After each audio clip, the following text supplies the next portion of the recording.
एक तुला पण बरोबरची पाय पडतं का? तुला पाया झालं तर म्हणाला पण पाणी नाही वाटायचे काय तुला जे तुला घे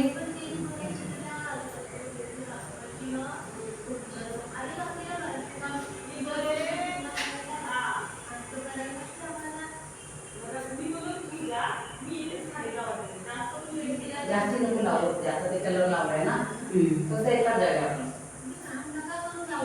हा लावले एक दिवस काय झालं तो लाईट नाही ह्या अगरबत्ती ते लावायचं ते लावून सोन्याच्या हनुमंताला आणलाय